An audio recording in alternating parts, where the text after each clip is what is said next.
ಸರ್ವೇ ಭವಂತು ಸುಖಿನಃ. ಇಂದು ಶ್ರೀ ಪರಾಭವನಾಮ ಸಂವತ್ಸರೆ ಉತ್ತರಾಯಣೆ ಗ್ರೀಷ್ಮ ಋತೌ ನಿಜ ಜ್ಯೇಷ್ಠ ಮಾಸೆ ಕೃಷ್ಣ ಪಕ್ಷೆ. ಇಂದು 11ನೇ ತಾರೀಖು ಶನಿವಾರ, ದ್ವಾದಶಿ ತಿಥಿ ಹಾಗೂ ಇಂದು ಕೃತ್ತಿಕಾ ನಕ್ಷತ್ರ. ಇಂದಿನ ಭವಿಷ್ಯವನ್ನು ನೋಡೋಣ. ಕೃತ್ತಿಕಾ ನಕ್ಷತ್ರದ ಅಧಿಪತಿ ರವಿ ಆಗಿರೋದ್ರಿಂದ ಇಂದು ಎಲ್ಲ ಕಡೆಗೂ ಹಠ ಕಾಣಬಹುದು.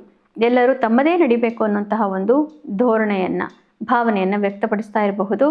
ಹೀಗಾಗಿ ನಾವು ಕೂಡ ಯಾರ್ಯಾರು ಇದನ್ನು ನೋಡ್ತಾ ಇದ್ದೀರಿ, ನೀವು ಕೂಡ ನಿಮ್ಮದೇ ನಡಿಬೇಕು ಅಂತ ಹೊರಟು ಬಿಟ್ಟರೆ ಜಗಳಗಳಾಗುವಂತಹ, ಈಗೋ ಕ್ಲಾಶ್ಗಳು ಇದು ಆಗುವಂತಹ, ಅಹಂಕಾರಕ್ಕೆ ಧಕ್ಕೆ ಬರುವಂತಹ ಸಾಧ್ಯತೆಗಳು ಜಾಸ್ತಿ.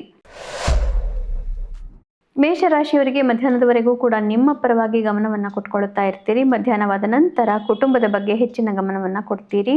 ಕುಟುಂಬದೊಂದಿಗೆ ಇಂದು ಸಮಾಧಾನಕರವಾಗಿ ಇರೋದು ಬಹಳ ಅವಶ್ಯಕ. ವೃಷಭ ರಾಶಿಯವರಿಗೆ ಮಧ್ಯಾಹ್ನದವರೆಗೂ ನಾನಾ ರೀತಿಯ ಯೋಚನೆಗಳು ಕಾಡ್ತಾ ಇರುತ್ತೆ. ಮಧ್ಯಾಹ್ನವಾದ ನಂತರ ಒಮ್ಮೆಲೆ ಎಲ್ಲ ಯೋಚನೆಗಳು ಮಾಯವಾದಂತೆ ಭಾಸವಾಗುತ್ತೆ. ಮಾರ್ಗದರ್ಶನ ಪ್ರಾಪ್ತಿಯಾಗುತ್ತೆ. ಮಿಥುನ ರಾಶಿಯವರಿಗೆ ಮಧ್ಯಾಹ್ನದವರೆಗೂ ಎಲ್ಲವೂ ನಿಮ್ಮ ಪ್ರಕಾರ ನಡೀತಾ ಇರುತ್ತೆ. ಇಷ್ಟಾರ್ಥ ಸಿದ್ಧಿ. ಮಧ್ಯಾಹ್ನವಾದ ನಂತರ ಒಮ್ಮೆಲೆ ಎಲ್ಲವೂ ಬದಲಾದಂತೆ ತೋರುತ್ತೆ. ಮಿತ್ರರು ದೂರ ಹೋಗ್ಬಿಟ್ರೇನೋ ಅನ್ನುವಂತಹ ಭಾವನೆ ನಿಮ್ಮನ್ನು ಕಾಡಲಿಕ್ಕೆ ಶುರು ಮಾಡಬಹುದು. ಹೀಗಾಗಿ ಮಧ್ಯಾಹ್ನದ ನಂತರ ಮುಖ್ಯ ನಿರ್ಧಾರಗಳು ಬೇಡ.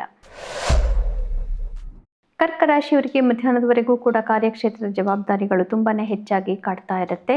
ಮಧ್ಯಾಹ್ನವಾದ ನಂತರ ಮಿತ್ರರೊಂದಿಗೆ ಸಮಾಗಮ. ಹೀಗಾಗಿ ಮನಸ್ಸಿಗೆ ನೆಮ್ಮದಿ, ಇಷ್ಟಾರ್ಥ ಸಿದ್ಧಿ, ಧನ ಲಾಭ ಸಾಧ್ಯ. ಸಿಂಹ ರಾಶಿಯವರಿಗೆ ಮಧ್ಯಾಹ್ನದವರೆಗೂ ಕೂಡ ಭಾಗ್ಯದಲ್ಲಿ ಏರುಪೇರು ಕಾಣ್ತಾ ಇರುತ್ತೆ. ಅದೃಷ್ಟ ಪರೀಕ್ಷೆ ನಡೀತಾ ಇದೆ ಅನ್ನುವಂತಹ ಭಾವನೆ ಬರಬಹುದು. ಮಧ್ಯಾಹ್ನವಾದ ನಂತರ ಒಮ್ಮೆಲೆ ಕಾರ್ಯಕ್ಷೇತ್ರದಲ್ಲಿ ಯಶಸ್ಸು ಪ್ರಾಪ್ತಿ. ಕನ್ಯಾ ರಾಶಿಯವರಿಗೆ ಮಧ್ಯಾಹ್ನದವರೆಗೂ ಮನಸ್ಸಿಗೆ ನಾನಾ ರೀತಿಯ ಚಿಂತೆ ಕಾಡ್ತಾ ಇರಬಹುದು. ಮಧ್ಯಾಹ್ನವಾದ ನಂತರ ಭಾಗ್ಯೋದಯವಾಗುತ್ತೆ.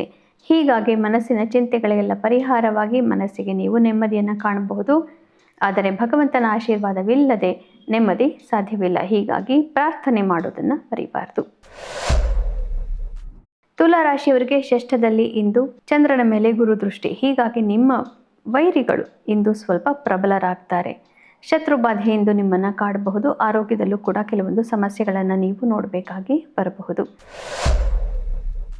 ವೃಶ್ಚಿಕ ರಾಶಿಯವರಿಗೆ ಮಧ್ಯಾಹ್ನದವರೆಗೂ ಕೂಡ ಸಾಮಾಜಿಕ ಚಟುವಟಿಕೆಗಳಲ್ಲಿ ಬ್ಯುಸಿಯಾಗಿರ್ತೀರಿ. ಎಲ್ಲರೂ ಕೂಡ ನಿಮ್ಮನ್ನೇ ಕೇಳಿಕೊಂಡು ಬರ್ತಾ ಇರ್ತಾರೆ ಹಾಗೂ ಕೆಲವೊಂದು ಶತ್ರು ಬಾಧೆ ಕೂಡ ಕಾಡ್ತಾ ಇರಬಹುದು. ಮಧ್ಯಾಹ್ನವಾದ ನಂತರ ಎಲ್ಲ ಸಮಸ್ಯೆಗಳು ಪರಿಹಾರವಾಗಿ ಒಮ್ಮೆಲೆ ಮಿತ್ರತ್ವ ದಾಂಪತ್ಯಗಳಲ್ಲಿ ಯಶಸ್ಸನ್ನು ನೀವು ನೋಡ್ತೀರಿ. ಧನು ರಾಶಿಯವರಿಗೆ ಮಧ್ಯಾಹ್ನದವರೆಗೂ ಕೂಡ ನಿಮ್ಮ ಕ್ರಿಯಾತ್ಮಕತೆಗೆ ಸಂಬಂಧಿಸಿದಂತಹ ಕೆಲಸಗಳನ್ನು ಮಾಡ್ಕೊಳ್ತಾ ಇರ್ತೀರಿ. ಕಾರ್ಯಕ್ಷೇತ್ರದಲ್ಲಿ ಒತ್ತಡ ಹೆಚ್ಚು, ಇನ್ವೆಸ್ಟ್ಮೆಂಟ್ ಇತ್ಯಾದಿ ವಿಷಯಗಳಲ್ಲಿ ಮನಸ್ಸಿಗೆ ಕ್ಲೇಶ ಆಗ್ತಾ ಇರಬಹುದು. ಹಣ ಕೂಡ ವ್ಯಯವಾಗಬಹುದು. ಆದರೆ ಮಧ್ಯಾಹ್ನವಾದ ನಂತರ ನಿಮ್ಮ ಚಟುವಟಿಕೆ, ಆತ್ಮವಿಶ್ವಾಸ ಹೆಚ್ಚಾಗಬಹುದು. ಮನಸ್ಸಿಗೆ ನೆಮ್ಮದಿ ಪ್ರಾಪ್ತಿ ಹಾಗೂ ಸಾಮಾಜಿಕ ಚಟುವಟಿಕೆಗಳಲ್ಲಿ ಜಯ. ಶತ್ರುಗಳು ಹಿಮ್ಮೆಟ್ಟುವರು. ಮಕರ ರಾಶಿಯವರಿಗೆ ಮಧ್ಯಾಹ್ನದವರೆಗೂ ಕೂಡ ಸ್ವಲ್ಪ ಮನೆಯ ವಿಚಾರ, ಜವಾಬ್ದಾರಿ, ಕೋರ್ಟು ಕಚೇರಿ ವ್ಯವಹಾರಗಳು, ಡಾಕ್ಯುಮೆಂಟೇಷನ್ನು, ತಾಯಿಯ ಆರೋಗ್ಯ ಇತ್ಯಾದಿ ವ್ಯವಹಾರಗಳಲ್ಲಿ ಸ್ವಲ್ಪ ಮನಸ್ಸಿಗೆ ಬೇಸರ ಇರಬಹುದು. ಮಧ್ಯಾಹ್ನವಾದ ನಂತರ ನಿಮ್ಮ ಕ್ರಿಯಾತ್ಮಕತೆಯ ಬಗ್ಗೆ ಹೆಚ್ಚಿನ ಮಾತುಗಳನ್ನು ನೀವು ಆಡಬೇಕಾಗಿ ಬಂದು ನಿಮ್ಮ ಕ್ರಿಯಾತ್ಮಕತೆಯಿಂದ ಎಲ್ಲರನ್ನೂ ನೀವು ಗೆಲ್ಲುವಂತಹ ಸಂದರ್ಭಗಳು ಒದಗಿ ಬರುವುದು. ಕುಂಭರಾಶಿಯವರಿಗೆ ಮಧ್ಯಾಹ್ನದವರೆಗೂ ಕೂಡ ನಿಮ್ಮ ಆತ್ಮವಿಶ್ವಾಸ ಚೆನ್ನಾಗಿದೆ. ಮಧ್ಯಾಹ್ನವಾದ ನಂತರ ಒಮ್ಮೆಲೆ ಎಲ್ಲರೂ ದೂರ ಹೋಗ್ಬಿಟ್ರೇನೋ, ಮನೆಯಲ್ಲಿ ಸ್ವಲ್ಪ ಕ್ಲಿಷ್ಟವಾದಂತಹ ವಾತಾವರಣ ಮೂಡ್ತೇನೋ ಅನ್ನುವಂತಹ ಭಾವನೆ ನಿಮಗೆ ಬರಬಹುದು. ಇದರಿಂದ ಸ್ವಲ್ಪ ಮನಸ್ಸಿಗೆ ಕ್ಲೇಶ. ಮೀನರಾಶಿಯವರಿಗೆ ಮಧ್ಯಾಹ್ನದವರೆಗೂ ನಿಮ್ಮ ಪ್ರೀತಿ ಪಾತ್ರರೊಂದಿಗೆ, ಕುಟುಂಬದೊಂದಿಗೆ ಸಮಯವನ್ನು ಕಳೀತೀರಿ. ಮಧ್ಯಾಹ್ನವಾದ ನಂತರ ನಿಮ್ಮ ಎಕ್ಸ್ಟೆಂಡೆಡ್ ಫ್ಯಾಮಿಲಿ, ಬಂಧು ಬಾಂಧವರು ಕೂಡ ನಿಮ್ಮ ಖುಷಿಯಲ್ಲಿ ಜೊತೆಗೆ ನಿಮಗೆ ಸೇರಿ ಎಲ್ಲರೂ ಕೂಡ ಒಟ್ಟಿಗೆ ಕೆಲವೊಂದು ಸುಖ ಕ್ಷಣಗಳನ್ನು ನೋಡುವ ಸಾಧ್ಯತೆ ಹಾಗೂ ನಿಮ್ಮ ಆತ್ಮವಿಶ್ವಾಸ ತುಂಬ ಚೆನ್ನಾಗಿ ಬದಲಾಗುತ್ತೆ. ಮಾಧ್ಯಮಗಳಲ್ಲಿ ಕೆಲಸ ಮಾಡೋರಿಗೆ ಅತ್ಯುತ್ತಮವಾದಂತಹ ಯಶಸ್ಸು ಕಾರ್ಯದಲ್ಲಿ ಪ್ರಾಪ್ತಿ.